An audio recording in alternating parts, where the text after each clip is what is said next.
Shalom, Bapak Ibu saudara semuanya. Kembali kita bersyukur kepada Tuhan karena pada kesempatan ini kita bersama-sama boleh kembali merenungkan, belajar kebenaran firman Tuhan. Dan tema firman Tuhan pada saat ini adalah Roh Kudus menerangi pikiran.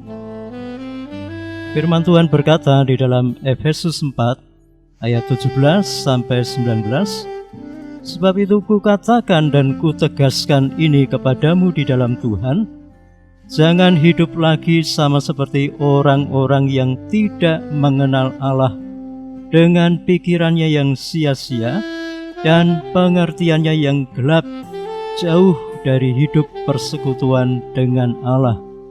Karena kebodohan yang ada di dalam mereka dan karena kedegilan hati mereka, perasaan mereka telah tumpul sehingga mereka menyerahkan diri kepada hawa nafsu dan mengerjakan dengan serakah segala macam kecemaran. Pada bagian ini, Rasul Paulus menghimbau umat Tuhan untuk meninggalkan cara hidup yang lama dan menjalani cara hidup yang baru dalam Kristus.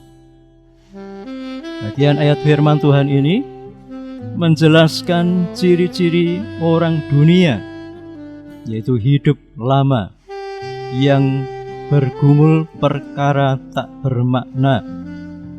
Akal budinya, mindset, paradigma, konsep pikiran dalam kegelapan karena belum diterangi Roh Kudus. Itu adalah satu kehidupan dalam kebodohan. Inilah yang harus ditanggalkan setelah hidup dalam Kristus. Pada perikop itu juga disebutkan kedegilan hati. Dalam bahasa Yunaninya adalah porosis, yaitu hati yang membatu. Pengertian kata ini adalah hilangnya perasaan sehingga hati menjadi mengeras. Inilah yang dimaksudkan dari kata hati yang membatu. Pengertian yang lain dari perikop yang sudah kita dengar tadi adalah adanya dosa yang menguasai seseorang, biasanya tidak langsung membatu, tetapi melalui proses. Awal mula hati nuraninya tahu itu adalah dosa yang keji, tidak boleh dilakukan. Tapi kalau ia mengulangi lagi dosa tersebut dan terus dilakukannya, maka ia akan mulai kehilangan nuraninya. Kepekaan akan dosa yang keji itu diabaikan. Itulah hati yang membatu. Orang seperti itu telah menyerahkan dirinya dalam hawa nafsu dan mengerjakan dengan serakah segala macam kecemaran. Istilah Yunani dalam hal tersebut adalah aselgia. Plato menerjemahkan kata itu dengan kurang ajar. Penulis lain berkata, sikap hidupnya hanya mengejar kesenangan jiwanya sendiri, tidak memiliki disiplin diri. Ciri dari aselgia ialah berbuat dosa, jahat dan pandai menyembunyikan dosanya, tidak peduli dengan pendapat manusia pada umumnya, atau merasa nyaman saja dengan dosanya, asal hawa nafsunya bisa terpuaskan. Dosa yang membelenggu akhirnya membuat kehilangan rasa malu lagi, karena perasaannya sudah membatu. Hal itu bagaikan seorang yang mengisap candu, narkotika, minuman keras, nonton film porno, dan lain sebagainya. Mungkin awalnya melakukan tersembunyi, tetapi karena ketagihan mulai melakukan terang-terangan. tidak malu lagi, dan dia sudah menjadi budak dari segala perbuatan tersebut. Manusia tanpa Kristus akan melakukan semua itu dengan keinginan yang tidak kenal batasan lagi. Istilah Yunani yang dipakai Rasul Paulus di sini adalah pleonexia. Orang Yunani mengartikan itu sebagai ketamaan yang angkuh. Dalam hal ini termasuk seseorang yang menginginkan harta dengan apapun caranya, tanpa mengindahkan tuntutan hukum. Rasul Paulus menghimbau umat Tuhan di dalam Efesus 4 ayat 20 yang berkata, "Tetapi kamu bukan demikian, kamu telah belajar mengenal Kristus." Setelah melihat hal ini atau melakukan introspeksi diri dan menjauhi gaya hidup seperti mereka yang tidak kenal Kristus dengan kata-kata, "Tanggalkanlah cara hidupmu yang lama, sama seperti engkau menanggalkan baju tuamu, dan berpakaianlah dengan cara yang baru. Tanggalkanlah segala dosamu dan kenakanlah kebenaran dan kesucian yang Allah tunjukkan."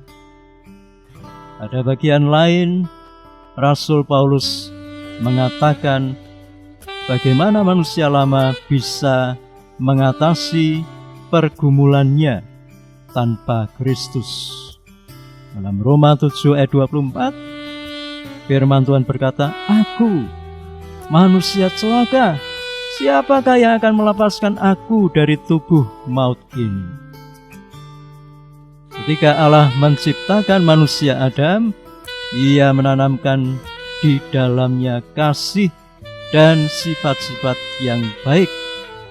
Allah juga menempatkan akal budi yang mulia, sehingga Adam berkuasa untuk mengelola bumi dengan bijaksana saat ada di Taman Eden. Rasul Paulus mengingatkan itu semua tidak bisa menolong hidup manusia dalam mengatasi hidupnya. Sebagai contoh adalah Rasul Petrus. Dalam hati dan akal budinya mengatakan, "Sekalipun aku harus mati bersama-sama engkau, aku takkan menyangkal engkau." Dalam Matius 26 ayat 35. Tetapi faktanya beberapa saat kemudian dia sudah menyangkal Tuhan Yesus sampai 3 kali.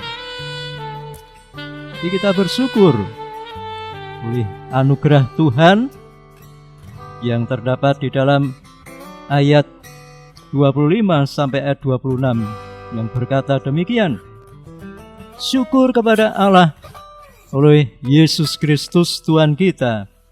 Jadi dengan akal budiku aku melayani hukum Allah, tetapi dengan tubuh insaniku aku melayani hukum dosa." Rasul Paulus mengatakan dengan akal budinya melayani hukum Allah atau perintah Tuhan, tetapi dengan tubuh insaninya melayani hukum dosa. Hukum Taurat itu baik, membuatnya tahu dosa dan sadar akibatnya kalau melanggar. Hanya hidup dalam Kristus dengan taat dan setia akan membuat manusia rohani kita dewasa dan kuat. Kedewasaan rohani itulah yang bisa memberikan kita kemampuan hidup untuk berkenan di hadapannya atau hidup dalam kemenangan. Sesuai dengan Roma 8 ayat 37. Kemudian juga 2 Korintus 2 ayat yang ke-14. Dalam Roma 12 ayat 1-2 menjelaskan perubahan hidup, yaitu metamorfo dalam akal budi lewat tahapan, yaitu hidup yang baik, berkenan, dan akhirnya sempurna. Sikap mau hidup mengalami perubahan inilah yang akan menghasilkan buah-buah roh dalam hidup kita. Sebab itu, Bapak Ibu saudara yang dikasihi Tuhan, mari kita sujud di altarnya dan menaikkan pujian, bimbinglah aku ya Tuhan, sehingga kita akan semakin mengerti, semakin menghayati bahwa kita bisa hidup sesuai dengan kebenarannya hanya oleh karena penyerahan hidup kita, sehingga anugerah Tuhan berlimpah dalam hidup kita. Tuhan memberkati dan memberi kemampuan kita untuk bisa hidup berkenan di hadapannya, asalkan kita memiliki niat. Amin. Untuk firman Tuhan pada kesempatan ini kiranya menjadi berkat bagi Bapak Ibu Saudara semuanya. Haleluya.